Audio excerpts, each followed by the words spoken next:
En el nombre del Padre, y del Hijo, y del Espíritu Santo. Amén. En el anterior sermón, que llevaba por título Empezamos de nuevo, expuse el camino que iba a seguir en los sermones, charlas, etc.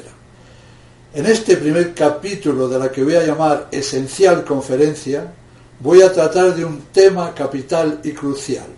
Por eso califico a esta charla de esencial. Si el argumento que se va a exponer en esta y en las siguientes charlas no se tiene bien claro, pero bien claro, nos estaremos jugando la salvación del alma.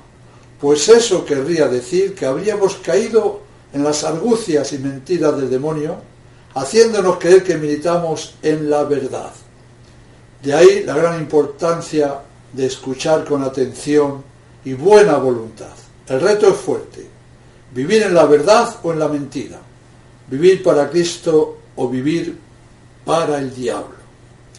En este primer capítulo hablaremos de lo que es el modernismo y de la lucha sin cuartel que la Iglesia entabló contra esa terrible y pestilente plaga. Comenzamos. La ciudad del hombre, que es antagónica a la ciudad de Dios, había conseguido imponer sus leyes y principios, el liberalismo y la democracia, en la mayoría de los estados del mundo, y estaba trabajando fuerte en pos del gobierno mundial y del pensamiento único. Pero a fecha tan tardía de 1958, aún les quedaba un lugar del que no eran todavía dueños, aunque ya estaban terriblemente infiltrados. Y ese lugar era la Iglesia Católica, que les descubría y les hacía frente. Entonces, ¿cómo hicieron para destruir este baluarte inexpugnable cual es la Iglesia Católica? Eso es lo que vamos a explicar con todo lujo de detalles. Después de Lutero, con el paso de los años, todo se fue centrando en el hombre y en su razón. El protestantismo y el racionalismo conducirían al fenómeno de la ilustración o enciclopedismo, y después al liberalismo y al modernismo religioso. Veamos la siguiente cadencia. Los ilustrados y enciclopedistas del siglo XVIII son los padres de los liberales del siglo XIX y de los modernistas o progresistas católicos del siglo XX. Notemos que el modernismo tiene como abuelo al protestantismo. El mal filósofo alemán Kant, 1724-1804, dio la vuelta a la filosofía. En vez de que la razón sea dependiente de la realidad, es la realidad la que gira alrededor de la razón. El espíritu no puede salir del interior del hombre mismo. Entonces, la verdad será una reflexión interior sobre unas ideas sacadas de los hechos de la experiencia. Kant es el precursor de la realidad virtual. Cada uno fabrica su verdad según su conveniencia y cada uno es libre de juzgar y creer lo que quiera, puesto que la verdad y la fe son productos de la voluntad y del capricho del hombre. Por encima del hombre no hay nada. Kant practica un inmanentismo radical. Es agnóstico y declara que el acceso a Dios por vía racional es imposible. Entonces, ¿qué es la fe para Kant? La fe es un sentimiento, una emoción, y la religión es obra de la conciencia individual, de la razón de cada ser humano. Kant es el teórico y príncipe del modernismo. Bien, con él está Hegel, 1770-1831, también alemán. Hegel proclama el panteísmo ateo, en el cual la pura materia, por la ley de los contrarios, logra transformarse progresivamente en el cerebro humano, que se convierte en Dios al tomar conciencia de su propia divinidad. Es gracioso el muchacho diciendo lo que le apetece. Estos dos falsos filósofos son los padres de la absurda filosofía moderna, y los dos tienen una fobia a rabiar a toda autoridad exterior, natural o divina, que que pueda dominar la inteligencia humana. Estos falsos filósofos defienden que la revelación es producto de la imaginación y de la conciencia del creyente. Con estos dos príncipes del mal ya puede el modernismo comenzar a cabalgar dentro de la Iglesia Católica, primero paso a paso, después al trote y por último a galope audaz. Resumiendo, Lutero fue el padre del modernismo protestante, engendrando multitud de herejías que sus seguidores aumentaron mucho más. Lutero llegó a condenar a la Sorbona por haber definido esta que si algo es verdad, lo es tanto para la filosofía como para la teología. Su libre examen hace que la verdad dependa de la libertad humana y no de los hechos que se imponen a nosotros. Descartes había colocado los fundamentos de la filosofía moderna con su pienso, luego existo. Y la verdad es al revés, porque existo, puedo pensar.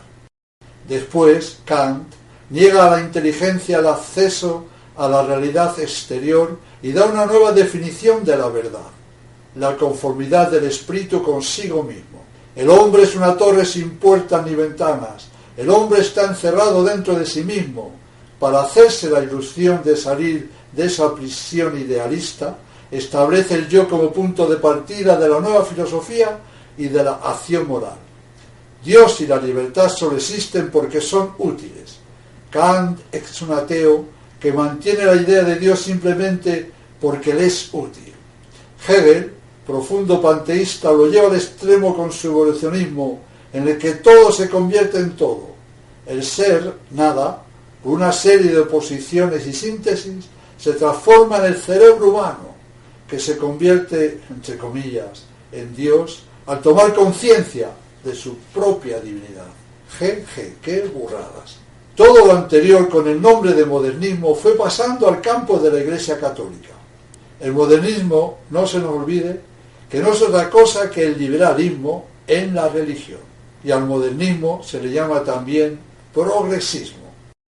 El sacerdote filósofo Lamennais, 1782-1854, sentó las bases de lo que constituiría el liberalismo católico del siglo XIX y sería el inspirador inagotable y permanente del modernismo eclesiástico y del humanismo cristiano.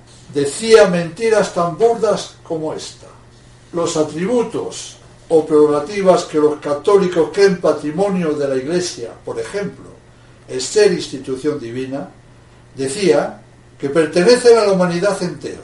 La humanidad es la verdadera Iglesia instituida por Dios en la creación, y sus altos privilegios y prerrogativas se concretan y encarnan en la soberanía del pueblo. A la soberanía popular le corresponde la decisión suprema. A partir de 1830, las ideas impías de este aciago sacerdote comenzaron a introducirse en la mente y en el corazón de eclesiásticos e intelectuales de pro. Este personaje profesaba el indiferentismo religioso y decía que la eterna salvación del alma puede conseguirse con cualquier profesión de fe. A lo largo del siglo XIX y principios del XX, Leroy siguió a su maestro el filósofo Bergson con su movimiento absoluto, con su puro cambio, con su el ser no es, todo cambia, con la imposibilidad del espíritu de captar la realidad, etc. Leroy llegará a expresar todo esto con una fórmula lapidaria: es impensable un más allá del pensamiento. Negación más radical de todo no puede darse. Blondel, con el método de inmanencia que hace brotar la verdad de las necesidades del sujeto y en lo que se refiere a lo sobrenatural, busca sus raíces en las tendencias mismas de la naturaleza, en el sentimiento, llegó a decir: lo sobrenatural es absolutamente imposible y absolutamente necesario para el hombre. Locura soberana es necesitar un imposible. Y si es imposible lo sobrenatural y necesario al mismo tiempo, ¿qué hace esta gente? Se inventa un sobrenatural que es mentira y que ellos saben que es mentira. Lo así reducía la inspiración de la Sagrada Escritura y decía encontrar errores en la misma. Destruía toda la revelación con su afirmación del desarrollo perpetuo. Lo así, con Kant, niegan la cosa en sí, niegan el Cristo histórico y lo sustituyen por el Cristo de la fe. Lo así decía, la verdad en cuanto bien del hombre no es más inmutable que el hombre mismo, evoluciona con él, en él y para él. El sacerdote jesuita Tyrrell, 1861-1909, opinaba lo mismo. Siempre y necesariamente somos nosotros mismos quienes nos hablamos a nosotros mismos, quienes, entre paréntesis, ayudados desde luego por el Dios inmanente, cerramos paréntesis, elaboramos la verdad para nosotros mismos. Decía que la revelación no es un depósito revelado inteligible, sino tan solo una experiencia irracional y un toque místico que se siente en el corazón. La revelación es fruto de la conciencia porque el hombre es una partícula del universo espiritual. Lo que Tyrrell entiende por revelación admite dos fundamentos. O se funda en una concepción panteísta del hombre que es, entre comillas, Dios, o supone una concepción inmanente del hombre replegado sobre sí mismo y sin Dios, que es el ateísmo. Este malévolo personaje negaba todo. Hemos visto cómo Lamennais, Leroy, Blondel, Loisy, Tyrrell y muchos otros van imponiendo poco a poco sus errores, y el modernismo va calando entre muchos miembros de la jerarquía y del clero católico. Todos estos personajes profesaban el panteísmo o el ateísmo, no creían en nada, ni en Dios, ni en la Santísima Trinidad, ni en nuestro Señor Jesucristo, ni en la Sagrada Escritura, ni en la Iglesia, ni en los dogmas, ni en nada. Su tesis principal es que la verdad evoluciona y lo que hoy es verdad, mañana puede ser mentira. Ni en un manicomio llegarían nunca a decir cosas semejantes. Dijimos ya que el modernismo no es otra cosa que el liberalismo aplicado a la religión católica. El liberalismo reivindica con fuerza los supuestos derechos y libertades del hombre y conducirá a que el concepto de libertad degenere y se convierta en orgullosa actitud de independencia del hombre con respecto a Dios. A lo largo del siglo XIX, el parlamentarismo liberal democrático instituye a la voluntad independiente, libre y soberana del hombre en fuente y fundamento de la ley, estableciendo la ley a su arbitrio y no reconociendo al supremo legislador. La voluntad humana es ley por sí misma, es la única ley. El liberalismo niega a Dios, niega que Dios sea el fundamento de la verdad, de la ley y del orden, y de esta manera le elimina de la sociedad, de las leyes, de la moral, de la ética, de la familia, de todo. Se trata en verdad de una rebelión creciente del hombre contra Dios y contra el orden establecido por él. Se trata de una exaltación progresiva de la persona humana, de su razón, de su voluntad soberana, de sus libertades, entre comillas, y de su poder, entre comillas, alzado luciféricamente contra Dios.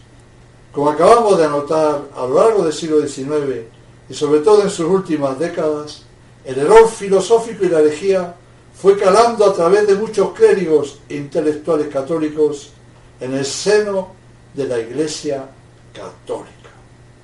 Los liberales católicos, es decir, los modernistas, apuntaban a demoler la razón y la religión, destruyen toda verdad con el pretexto de que la verdad evoluciona con el hombre y que el hombre hace la verdad. Niegan todo. El modernismo lleva a la apostasía radical.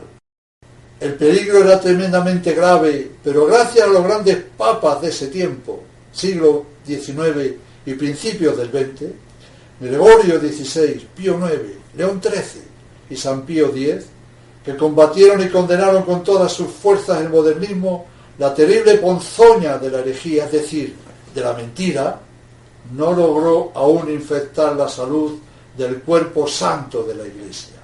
En 1832 Gregorio XVI escribe la encíclica Miraribus, en la que condena el indiferentismo de Lammenais. Veamos la forma en que los papas han hablado a lo largo de la historia de la Iglesia. Dice Gregorio XVI: deploramos la presente afición de la Iglesia, a saber, el indiferentismo, es decir, aquella perversa opinión que por engaño de hombres malvados se ha propagado por todas partes, de que la eterna salvación del alma puede conseguirse con cualquier profesión de fe. Y de esta de todo punto pestífera fuente del indiferentismo mana aquella sentencia absurda y errónea, o más bien aquel delirio, de que la libertad de conciencia ha de ser afirmada y reivindicada para cada uno. Pero, ¿qué muerte peor para el alma que la libertad del error? Y 2 años después de la encíclica Mirari Vos, en 1834 Gregorio XVI vuelve a condenar las doctrinas de Lammenais con la encíclica Singularis Nos. Veamos un pequeño texto de la misma. Por lo demás, es mucho de deplorar a dónde van a parar los delirios de la razón humana, apenas alguien se entrega a las novedades.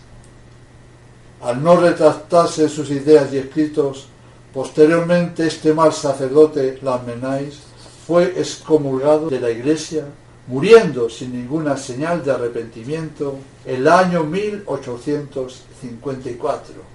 El camino de la soberbia acaba de esta manera terrible. Es precioso, maravilloso, ver la forma en que los papas han hablado siempre, la forma en que han defendido la verdad continuamente. Recordemos algunas frases anteriores, recién dichas. Deploramos, perversa opinión, engaño de hombres malvados, pestífera, sentencia absurda y errónea, pestilentísimo error, delirios de la razón. ¿Cómo hablaban los papas? ¡Qué maravilla escucharles! ¡Qué hermoso escuchar la verdad! Ahora voy a leer unos textos de la encíclica Qui Pluribus, fechada en 1846 de Pío IX. Disfruten otro poco oyendo verdades, nosotros que llevamos más de 50 años oyendo mentiras y más mentiras. Escuchemos. Porque sabéis, venerables hermanos, que estos enconadísimos enemigos del nombre cristiano, míseramente arrebatados de cierto ímpetu ciego de loca impiedad, han llegado a punto tal de temeridad de opinión, que abriendo sus bocas con audacia totalmente inaudita para blasfemar contra Dios, no se avergüenzan de enseñar manifiesta y públicamente que los misterios sacrosantos de nuestra religión son ficciones y pura invención de los hombres, que la doctrina de la Iglesia se opone al bien y provecho de la sociedad humana, y no tiemblan de renegar de Cristo mismo y de Dios, y para más fácilmente burlarse de los pueblos y engañar principalmente a los incautos e ignorantes y arrebatarlos consigo al error, fantasean que sólo a ellos les son conocidos los caminos de la prosperidad y no dudan de arrogarse el nombre de filósofos. Un inciso. El término filosofía significa amor a la sabiduría, y estos personajillos deleznables no tienen amor nada más que a su arrogancia y a su soberbia. Seguimos con Qui Pluribus. De ahí que con un género de argumentaciones ciertamente retorcido y falacísimo, no paran jamás de apelar a la fuerza y excelencia de la razón humana y de saltarla contra la fe santísima de Cristo, y audacísimamente gritan que ésta se opone a la razón humana. Nada ciertamente puede inventarse o imaginarse más demente, nada más impío, nada que más repugne a la razón misma. Ni es menor ciertamente la falacia, venerables hermanos, con que estos enemigos de la divina revelación, exaltando con sumas alabanzas el progreso humano, con atrevimiento de todo punto temerario y sacrílego, querrían introducirlo en la religión católica, como si la religión misma no fuera obra de Dios, sino de los hombres, o algún invento filosófico que pueda perfeccionarse por procedimientos humanos. ¿Cómo hablaban los papas? El 8 de diciembre de 1864, Pío IX publica la encíclica Quanta Cura, dirigida contra el naturalismo, comunismo y socialismo, a la que adjunta el Sílabus. El Sílabus es una colección de los errores modernos extractados de diversas alocuciones, encíclicas y cartas del mismo Pío IX. A pesar de este hachazo mortal dado al modernismo, ellos, los herejes modernistas, escondidos, siguieron haciendo poco a poco su labor de zapa, con la que iban minando los cimientos y columnas de la Iglesia. En 1893, León XIII publica la encíclica Providentissimos, en la que censura lo así, que pretendía reducir la inspiración de la Sagrada Escritura y afirmaba encontrar errores en la misma. También Tyrrell fue desenmascarado y seguidamente expulsado de la Compañía de Jesús en 1906, pero siguió publicando sus artículos radicalmente opuestos a la fe católica y en 1907 fue excomulgado por San Pío X. Y por último, el gran Papa San Pío X quiso rematar bien la faena de sus predecesores, persiguiendo con denuedo cualquier atisbo de herejía modernista. Contra ese nefasto ataque diabólico y armado con la palabra divina, San Pío X responde que sólo la verdad puede liberar y que es necesario restaurarlo todo en Cristo. San Pío X dijo que el modernismo es la síntesis de todas las herejías. En verdad, la horrenda mentira modernista es la cloaca de todos los errores y herejías. El 3 de julio de 1907 saca a la luz el decreto Lamentabili contra los errores modernistas acerca de la Iglesia, de la revelación de Cristo y de los sacramentos. Este nuevo sílabus, es decir, colección de errores, dejaba muy clarita la verdadera doctrina, la verdad eterna e inmutable. Pero San Pío X quería asestar un golpe definitivo y mortal al modernismo, por lo que el 8 de septiembre de 1907, apenas pasado 2 meses del decreto Lamentabili, escribe la magnífica y extraordinaria encíclica Pascendi. Aquí todo es claro y perfecto. Es un auténtico tratado sobre la terrible herejía modernista. En estos tiempos nuestros deberíamos leer esta encíclica más de una vez. Es tan clarificante, es tan relajante ver y vivir la verdad. Dice la encíclica: bajo la apariencia de la crítica del progreso científico y de la civilización, los modernistas apuntan a demoler la razón y la religión. Preconizan la total destrucción de toda verdad con el pretexto de que la verdad evoluciona con el hombre, por él y en él. Así, al negar para siempre la verdad y la realidad de las cosas, se niega también la revelación de Jesucristo, la realidad de Dios y la autoridad de la Iglesia. En la Pascendi, el Papa Santo habla de que la causa del modernismo hay que buscarla en la ofuscación de la inteligencia y que todo el mal viene por la curiosidad y la soberbia.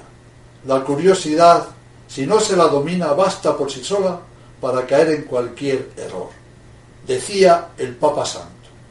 Con razón escribía nuestro antecesor Gregorio XVI: es muy lamentable ver hasta dónde llegan los delirios de la razón humana cuando está hambrienta de novedades. San Pío X nos avisa de que el enemigo está dentro de la misma Iglesia y que el enemigo modernista es el peor adversario, pues desarrolla su perversa actividad desde dentro de la Iglesia. No atacan las ramas o los retoños de la fe, sino sus más profundas raíces. No hay aspecto de la verdad católica donde no pongan su mano y que no traten de corromper. Emplean tales tácticas para hacer daño que no se encuentran otras más malvadas ni más insidiosas. Malvadas e insidiosas. El modernismo es agnóstico y ni siquiera se detiene en el hecho de que la Iglesia ya ha condenado todos los errores del agnosticismo. El Concilio Vaticano I decretó: si alguno dijere que Dios uno y verdadero, Creador y Señor nuestro, no puede ser conocido con certeza por la luz de la razón natural del hombre a través de las cosas creadas, sea anatema, sea maldito. Todo esto es lo que dice el modernismo. Rechazan la teología natural, rechazan la razón. La religión es puro sentimiento, es puro fideísmo. El modernismo, al fin y al cabo, es ateo. El Concilio Vaticano I condenó todas estas fantasías. Esta maravillosa encíclica Pascendi, fechada el 8 de septiembre de 1907, era realmente la réplica perfecta de un cierto 9 de septiembre del año 325, en que el Concilio de Nicea asestaba un golpe mortal al arrianismo. Pero a pesar de que San Pío X había desenmascarado al temible enemigo oculto, esta vez iba a resultar tremendamente difícil acabar con el modernista infiltrado en las filas de la Iglesia. A lo largo de la historia, los herejes se salían del cuerpo de la Iglesia formando cismas y sectas. Ahora no iba a ser así. El modernista, cuando la Iglesia le amonesta y corrige, agacha la cabeza y hace ver que ha rechazado el error. Pero, por lo escondido en lo secreto, sigue luchando por infectar con sus ideas a los demás católicos. Son lobos disfrazados con piel de cordero que se obstinan en quedarse en el aprisco para transformarle furtivamente en lobería. San Pío X, con su constante vigilancia, consiguió mantener limpia la doctrina inmutable de la Iglesia. Ordenó estricta vigilancia antes de conceder permiso para editar cualquier libro religioso. Destituyó de sus cargos a quienquiera que tuviese el menor contagio de modernismo o que ocupase un puesto de docencia en algún seminario o universidad eclesiástica. Dictó normas muy severas para el régimen interno de los seminarios y para los estudios de los futuros sacerdotes. Exigió con carácter obligatorio el juramento antimodernista a todos los teólogos, profesores de los seminarios y a todos los aspirantes al sacerdocio antes de ser ordenados. Y además, en 2 encíclicas condenó la doctrina que sostiene la separación de la Iglesia y del Estado. El golpe dado por San Pío X había sido tremendo, pero los modernistas, calladamente en lo oculto, iban con gran tesón haciendo su trabajo de perforación del santuario, hasta que en los años 20 el modernismo vuelve a emerger y a manifestarse de nuevo en el seno de la Iglesia. Y aparecen embaucadores y embusteros como Teilhard de Chardin, 1881-1955, que tan descaradamente llegó a falsificar su eslabón perdido, el hombre de Piltdown, como luego veremos. Teilhard, siguiendo a Darwin, quiere establecer esa religión que florece en el corazón del hombre moderno a partir de la falsa idea de la evolución. Para hacer creíbles sus tesis de la evolución, Teilhard cruzará los mares y realizará los descubrimientos del hombre de Piltdown y del sinántropo. Pero esos descubrimientos, entre comillas, científicos, que lo llevaron a la gloria, provocarán también su ocaso cuando se comprobó que se trataba de falsificaciones. 3 sabios investigadores estudiaron los fósiles de Piltdown y probaron que la mandíbula era la de un chimpancé muerto recientemente, que había sido teñida para darle la apariencia de un fósil y que los dientes habían sido limados, etc. La autoridad de Teilhard sobre su tesis de la evolución descansa casi enteramente sobre sus hallazgos, entre comillas, el hombre de Piltdown y el hombre de Pekín, 2 fraudes monstruosos. Esta es la gentuza pseudocientífica que propaga que el hombre desciende del mono. Sabemos que publicaciones masónico-progresistas han querido revestir todo este affair con aureola científica, pero aunque la mona se vista de seda, mona se queda. Su tesis era que el cosmos se desarrolló a partir de la materia. Dios es una creación del hombre. Es el mismo hombre que toma conciencia de sí mismo. Todo está contenido en el hombre que por evolución progresiva se convierte en, entre comillas, Dios, por sus propias fuerzas. Es la religión en la que el hombre se autodiviniza y se adora a sí mismo, negando la creación, el pecado original y rechazando al Salvador. Estamos en el corazón mismo de la herejía modernista. El pensamiento de Teilhard se sitúa en la línea del modernismo panteísta de Loisy y de Tyrrell. Tienen el mismo desprecio por la razón, sacrifica la verdad y ofrece incienso a los mitos de la evolución y del hombre con mayúscula. Él explica, con la aparición de los hombres, no se sabe ni cómo ni por qué aparecieron, comienza la ascensión de todos los individuos hacia la unidad perfecta, el punto omega de la historia. Esa evolución continua terminará en apoteosis cuando la humanidad entera se transforme en el superhombre. Esto es puro panteísmo y absurdo total. Dice que el hombre se salva por sí mismo al alcanzar el punto omega. Además, ¿en qué se beneficia el hombre individual con esa llegada al punto omega, con esa llegada a ese superhombre? En nada. Teilhard cometió el pecado de Lucifer. Es el hombre el que está en el primer plano. Cuando la conciencia alcance su apogeo, el punto omega, el hombre será libre. Teilhard puso al hombre en el altar y al adorarlo, adoró al demonio. ¡Qué pena! Concluyamos. Teilhard, jesuita, apóstata y ateo, es uno de los paladines del modernismo actual. En los tiempos de Teilhard aparece también el movimiento existencialista con Husserl, Heidegger, Max Scheler, etc. Husserl, 1859-1938, aporta su método a la nueva filosofía existencialista, la llamada fenomenología, que sólo toma en cuenta los hechos de conciencia, las impresiones y los pensamientos del sujeto. El hombre tiene conciencia de sus impresiones y de sus padecimientos. Estos son los hechos de conciencia. Husserl pone en duda todo conocimiento y se encuentra con la conciencia pura. Pero como la conciencia siempre es conciencia de algo, ese algo debe existir. Ahí se encuentra la verdad fundamental y la fuente de toda verdad. Lo cierto es que la verdad es que prácticamente todos estos dicen lo mismo. Eso sí, añadiendo cada cual su propia borriquería. Heidegger, 1889-1976. Este ya conoció el concilio y después. Heidegger sigue a Husserl y, como todos los existencialistas, llega a decir que el mundo en sí es un caos absurdo.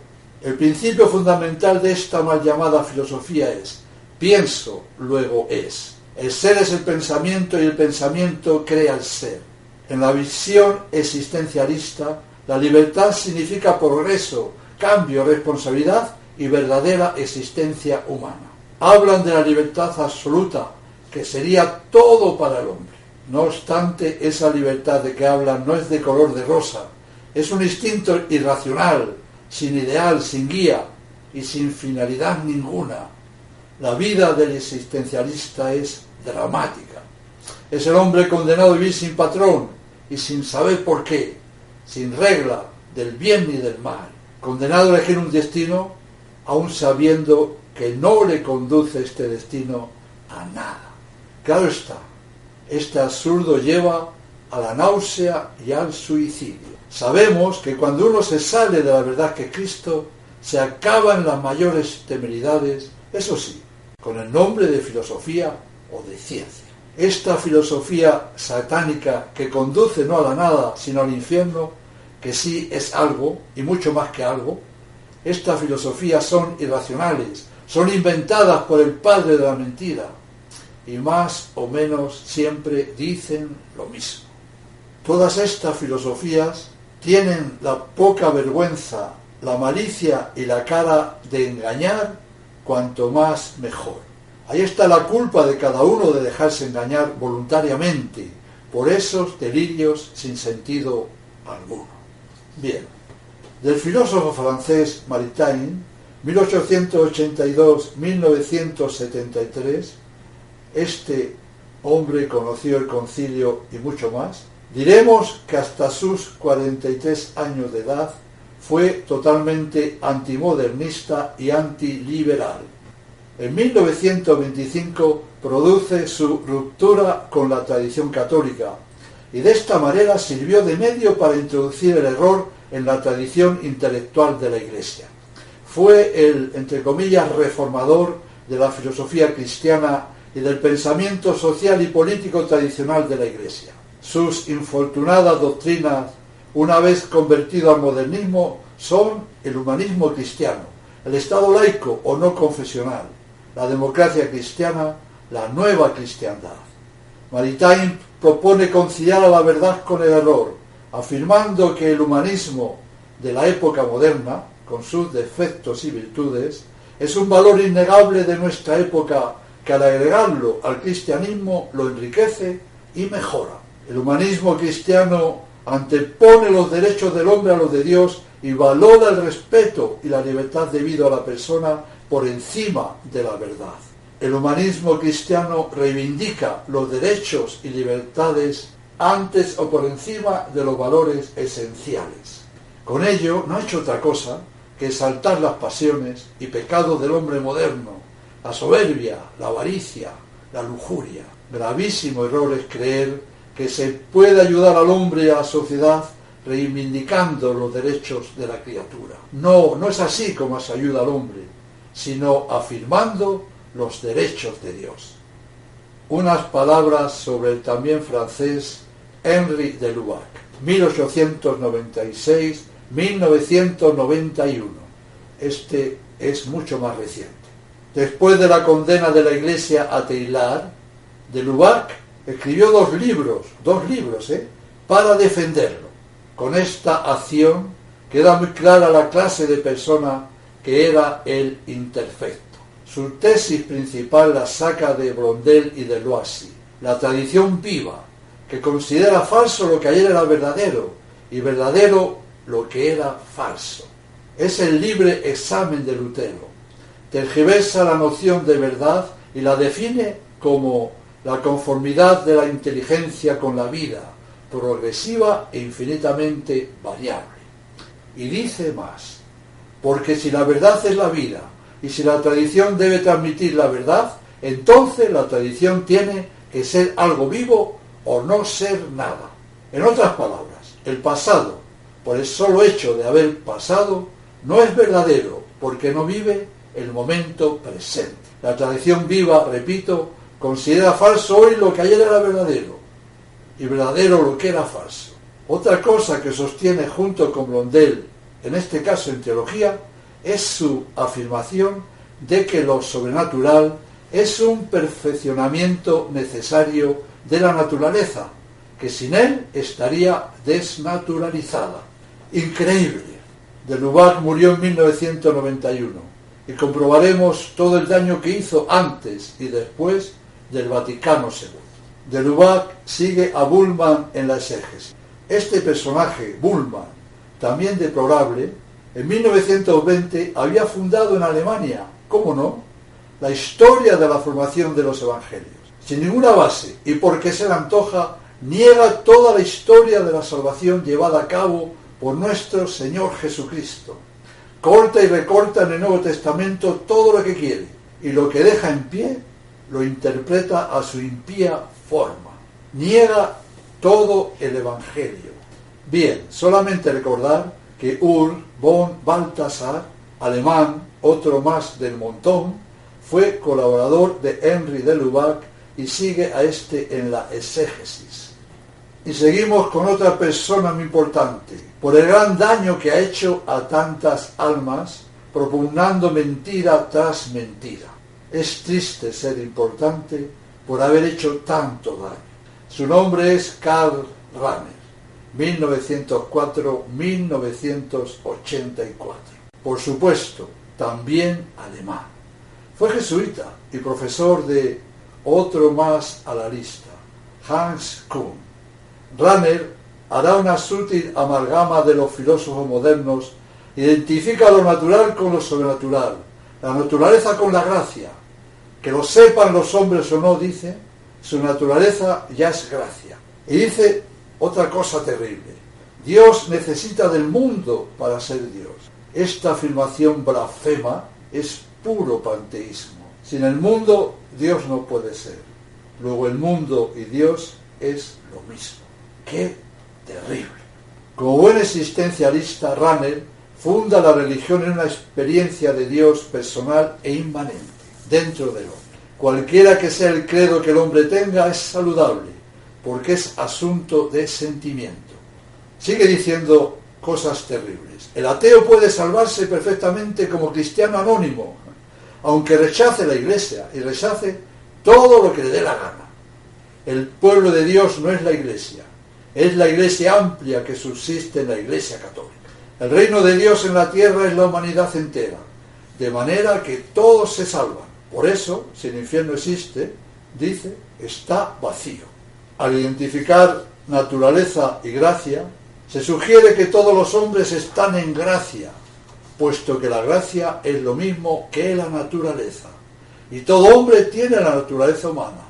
Luego resulta que todo hombre, por el hecho de ser hombre, vive en estado de gracia, aunque no sea consciente de ello. Y puesto que todo hombre, por el hecho de ser hombre, es hermano de Cristo, resulta que todo hombre es cristiano, incluso los que conscientemente rechazan a Cristo. El sistema de Rahner se presenta como el fruto maduro del modernismo multisecular, y no es sorprendente que sea el lugar de encuentro de todas las herejías. Rahner representa el plus ultra de la depravación y de la locura humana en el sentido más formal del término. Su sistema llega a construir una especie de punto final del modernismo, el punto omega de una ciencia errónea y autodestructiva y falsa, ya que sin un Dios trascendente, verdadero, creador del mundo y del hombre, no puede existir la libertad. Sin el Dios hecho hombre, Jesucristo, redentor y santificador, inmanente en la historia como verdadero hombre y trascendente en la eternidad como verdadero Dios, no hay ninguna esperanza de salvación, ninguna. En efecto, sin metafísica no hay teología.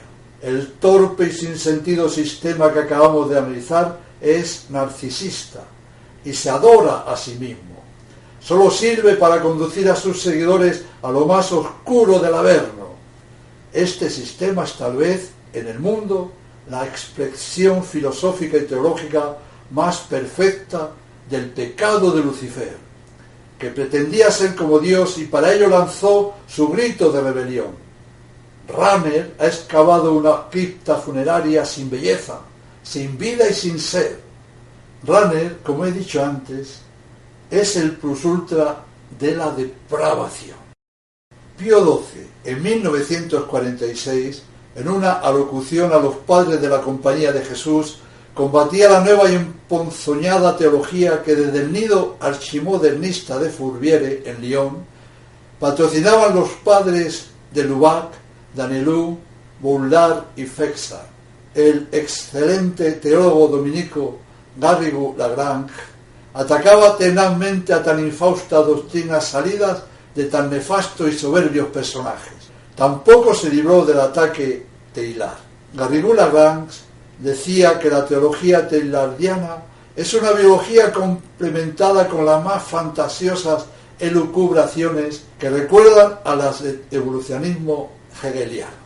Y en 1950 el Papa Pío XII lanza al mundo la encíclica Humani Generis, en la que denuncia la gravedad del mal y la existencia de opiniones falsas que amenazan con destruir los fundamentos de la doctrina católica.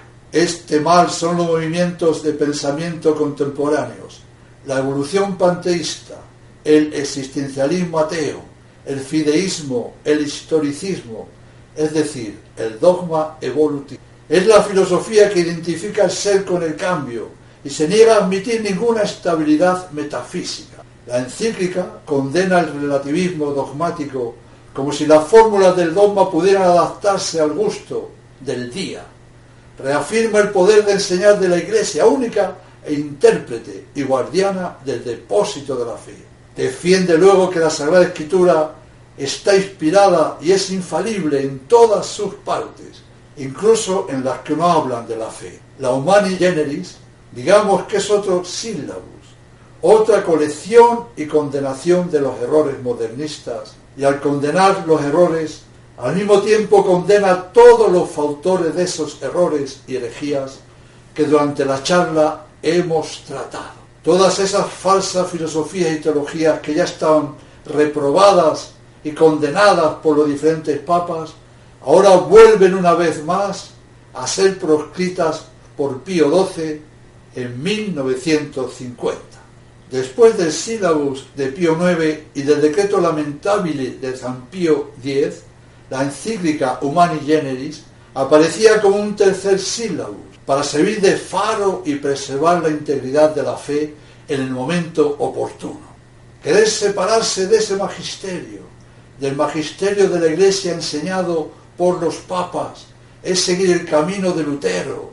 Por eso, en el campo católico, esta nueva espada de Salomón fue acogida con entusiasmo. La ola modernista había quedado de nuevo condenada públicamente. Las medidas contra los modernistas comenzaron a llegar. 5 jesuitas de Lyon, con de Lubac a la cabeza, se veían condenados. Los dominicos también estaban en el punto de mira. Los libros de los padres Chenu y Congar, atención a este último nombre, fueron censurados e incluso puestos en el índice.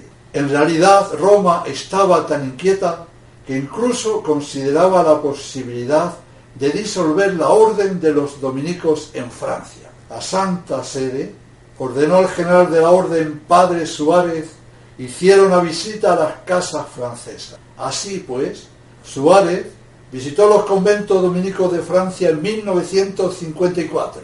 Pero lo que hizo este traidor, este superior general, fue tranquilizar a los modernistas que fingiesen aceptar lo dicho por Roma y que en unos meses todo volvería a la normalidad.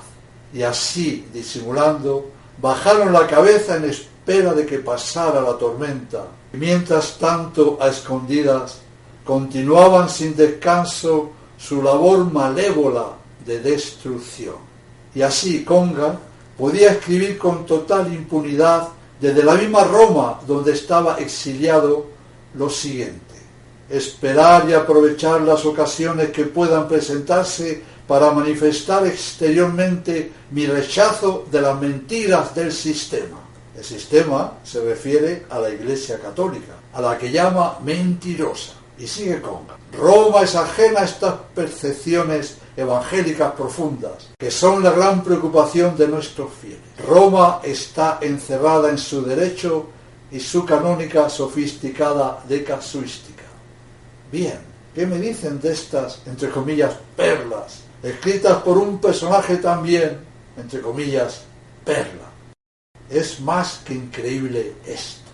En Francia, las dos órdenes de jesuitas y dominicos estaban literalmente infiltradas por células modernistas y amenazaban la integridad de la doctrina católica. Humani Generis fue la última muralla erigida en el último momento ante el diluvio de errores que amenazaban con arrastrarlo todo.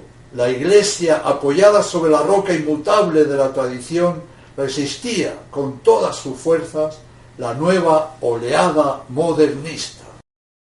Ya Cardenal Pacelli había profetizado: estoy obsesionado por las confidencias de la Virgen a la pequeña Lucía de Fátima. Esta obstinación de Nuestra Señora ante el peligro que amenaza a la Iglesia es una advertencia divina contra el suicidio que representaría la alteración de la fe en su liturgia, su teología y su alma.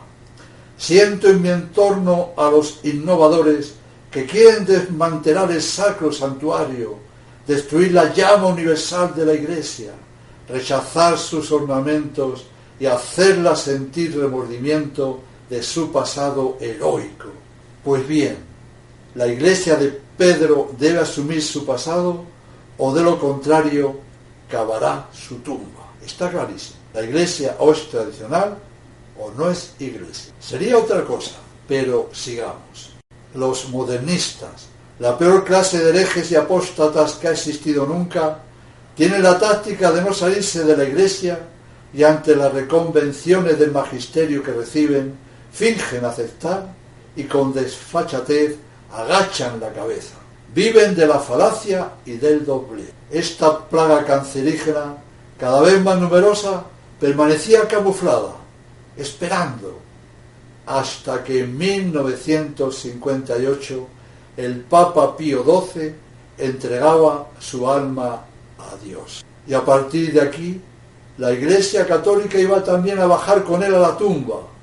La muerte de Pío XII dejaba el paso libre a multitud de lobos hambrientos de maldad y de mentira, que con máscaras de ovejas iban deprisa, muy deprisa, a depredar la sagrada y divina Iglesia Católica.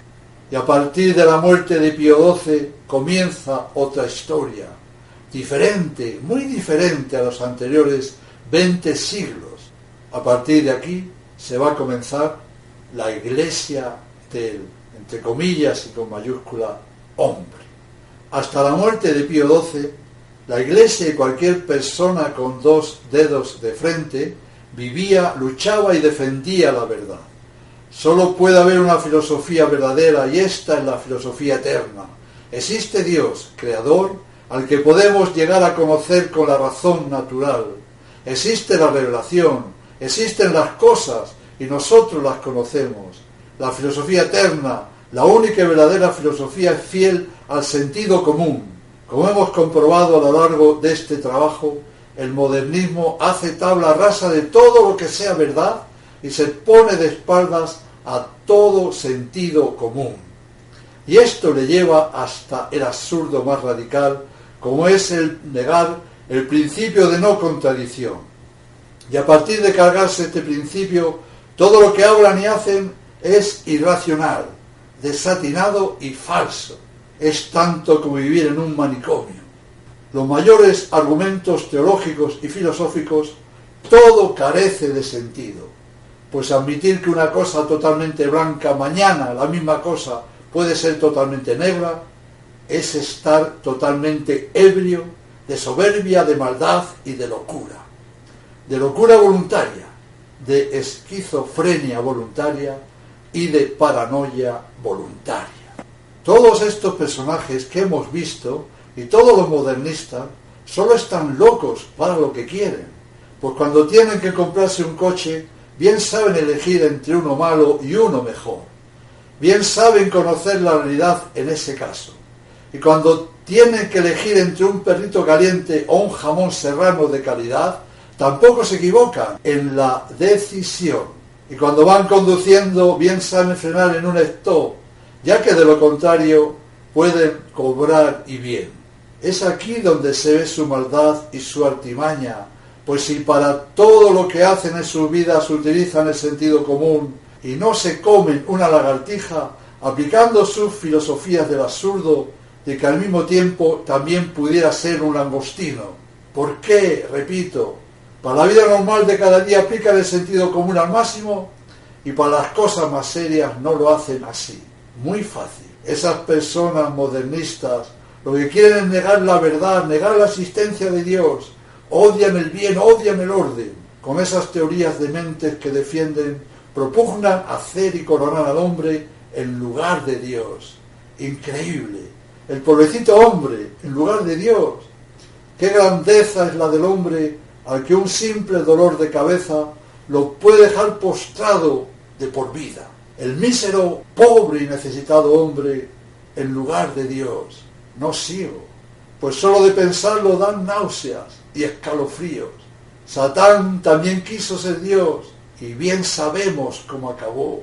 Y Satanás era un ángel. El modernismo practica un inmanentismo radical. Todo está dentro del interior del hombre.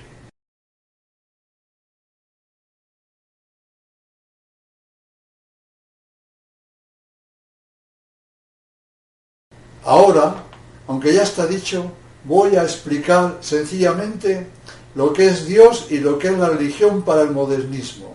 En la conciencia de cada hombre están los deseos, las sensaciones, los sentimientos, y entre los sentimientos está el sentimiento de nuestra finitud y de la necesidad de lo infinito, de lo incognoscible.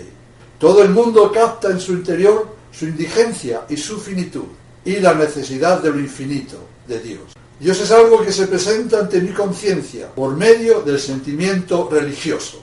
Luego, el sentimiento religioso es algo que nos une directamente con Dios. Y aquí se concluye que la gracia es algo connatural al hombre, que lo sobrenatural está dentro de la vida natural.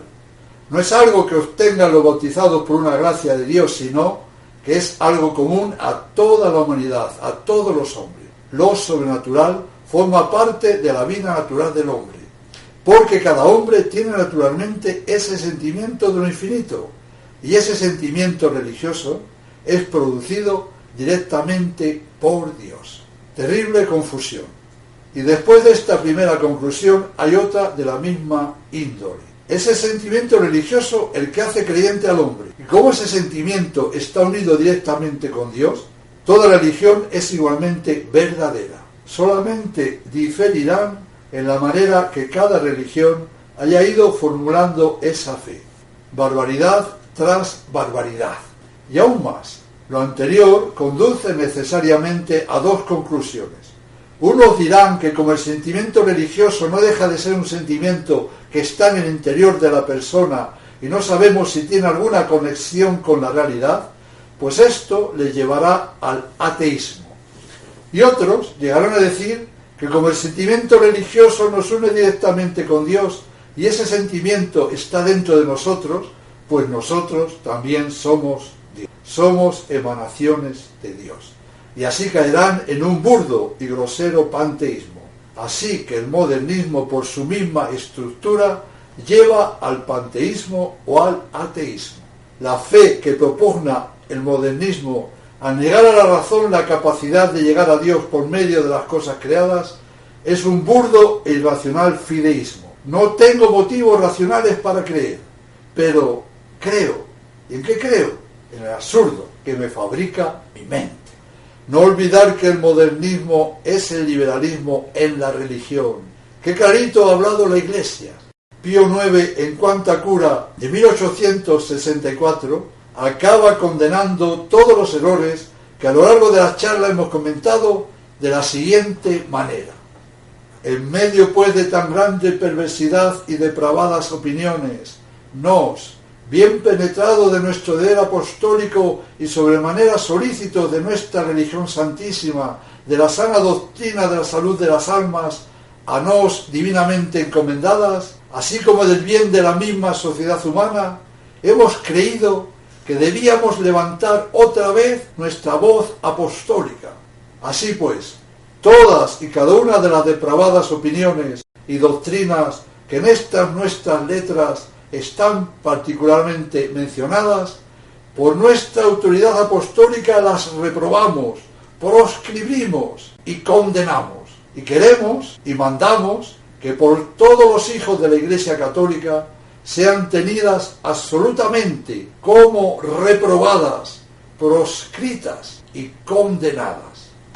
Clarito, clarito está el tema. Lo que la Iglesia condena queda condenado definitivamente para siempre. Quien se adhiera a alguna de las ideas que propugna el modernismo, sepa que está reprobado, proscrito y condenado. Simplemente esto es así.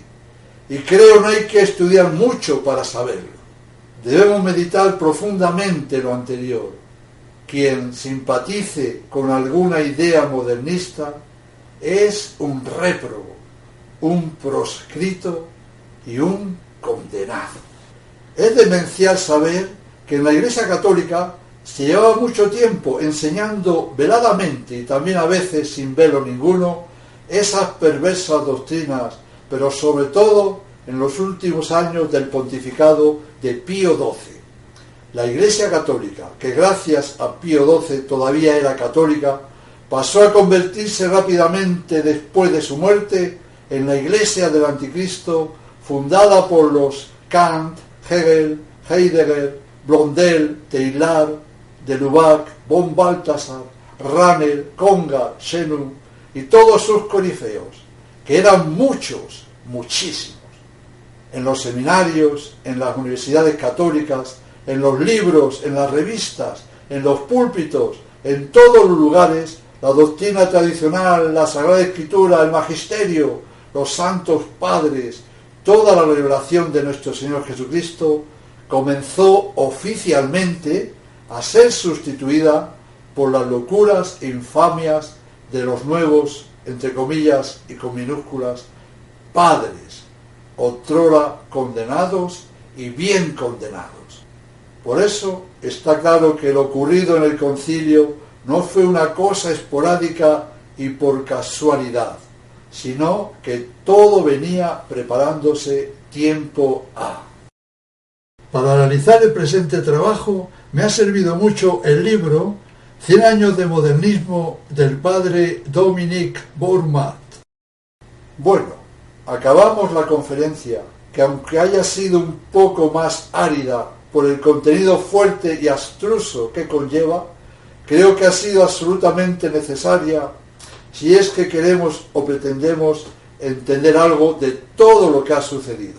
La próxima va a ser mucho más interesante y entretenida. Vamos a contar la increíble historia de lo ocurrido a partir de la muerte de Pío XII en la Iglesia. Atención, mucha atención, pues lo increíble, lo inverosímil, lo que parecía imposible sucediera nunca, se hizo realidad. Triste y odiosa realidad. En la próxima charla comenzaremos hablando de que la elección de Juan XXIII ya estaba preparada. En 1954, Pío XII estaba muy enfermo y se llegó a temer por su vida, entre otras cosas, porque había descubierto que su secretario, Monseñor Montini, en asuntos gravísimos, le estaba traicionando impunemente. Bueno, hemos acabado la primera parte de la que estoy llamando Conferencia Esencial. Dios sea bendito por siempre. En el nombre del Padre, y del Hijo, y del Espíritu Santo. Amén.